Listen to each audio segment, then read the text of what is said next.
Quelques chiffres un petit peu en vrac, je vais dire, pour vous donner le paysage d'un point de vue mondial.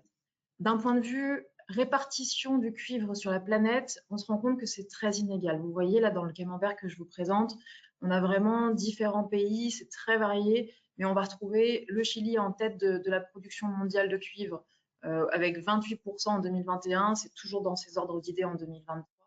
Et le reste, voilà, ça va être dispatché de manière très inégale. Donc ça, il y a vraiment potentiellement des embargos qui peuvent avoir lieu. Et maintenant, avec la partie plutôt asiatique qui va aussi se développer avec de nouvelles mines en construction. Donc voilà, il y a vraiment cet aspect inégalité assez fort.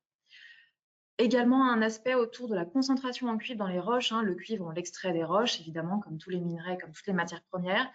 Ces roches, elles étaient concentrées d'un ordre de concentration autour de 4% il y a quelques années. Aujourd'hui, on est plutôt sur 1%. Donc, on va aller sur des minerais qui vont être de plus en plus dilués.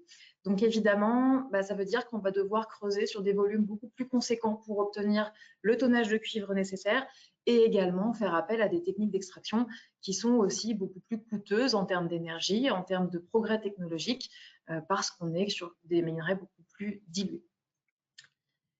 Aussi un aspect, alors là les sources sont un petit peu plus discordantes pour certaines, mais globalement on s'accorde à dire que autour de 80 à 90% des ressources connues seront consommées d'ici les années 2050.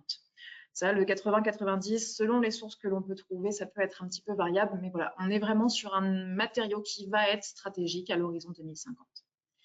Et en termes de recyclage, globalement, la consommation mondiale de cuivre, il y a à peu près 30 à 40% de cuivre recyclé, ce qui laisse encore une marge de progression assez certaine dans ce secteur.